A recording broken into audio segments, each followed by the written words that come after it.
Hola, hola, bienvenidos a Cursos DS3. En esta ocasión continuaremos con el tema Comisiones de Seguridad e Higiene. Continuamos con el ejemplo, ahora la pregunta número 7. En su centro de trabajo se realizan actividades de mantenimiento, instalación, demolición, operación, reparación, limpieza, entre otras, a alturas mayores a 1.8 metros sobre el nivel de referencia. ¿O existe el riesgo de caída en aberturas en las superficies de trabajo, tales como perforaciones, pozos, cubos y túneles verticales? En este caso le ponemos que sí y le damos siguiente. Continuando con el ejemplo, ahora la pregunta número 8. Seleccione los sistemas o equipos con que se realizan los trabajos en altura. Sistemas personales de restricción, sistemas personales de posicionamiento y ascenso-descenso controlado, sistemas de protección personal para interrumpir caídas de alturas, andamios tipo torre o estructura, andamios suspendidos, plataformas de elevación y escaleras de mano. En este caso seleccionamos tres sistemas: sistemas personales de restricción, sistemas de protección personal para interrumpir caídas de altura y escaleras de mano. Le damos siguiente. Continuamos con el ejemplo, ahora la pregunta número 9. En su centro de trabajo se cuenta con recipientes sujetos a presión, ya sea interna o externa, como compresores, intercambiadores de calor, torres de enfriamiento, marmitas, tanques suavizadores, filtros, reactores, autoclaves, colchones de aire, entre otros.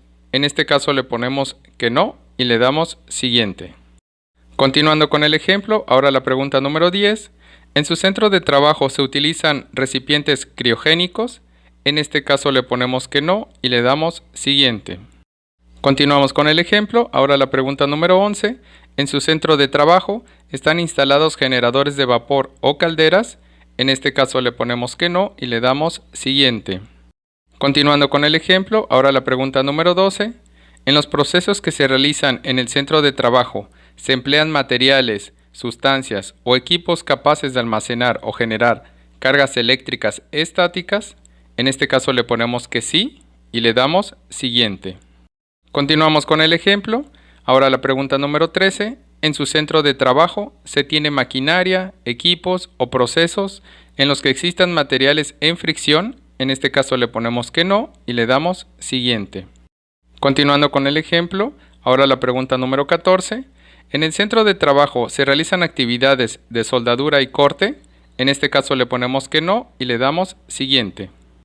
Continuando con el ejemplo, ahora la pregunta número 15.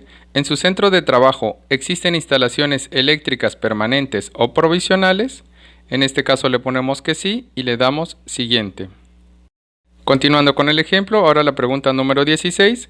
En su centro de trabajo se desarrollan actividades de mantenimiento en las líneas eléctricas aéreas o subterráneas o energizadas. En este caso le ponemos que sí y le damos siguiente.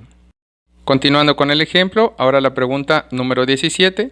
¿Los trabajos de mantenimiento a las instalaciones eléctricas se realizan con las líneas energizadas?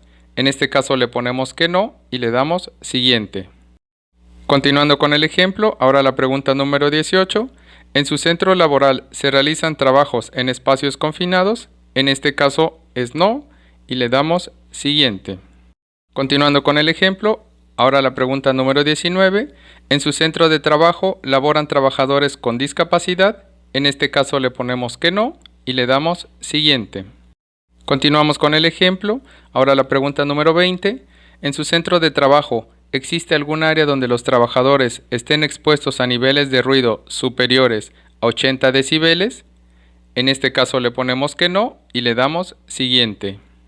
Continuando con el ejemplo, ahora la pregunta número 21. En su centro de trabajo, los trabajadores en condiciones normales de operación necesitan levantar la voz para comunicarse cuando se encuentren a una distancia de aproximadamente 1 metro.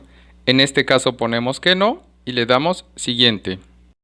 Continuando con el ejemplo, ahora la pregunta número 22.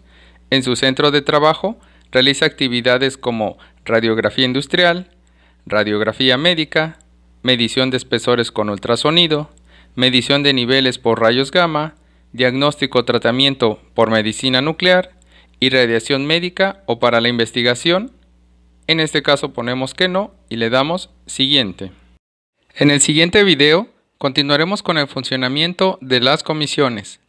Gracias por tu atención. Hasta luego.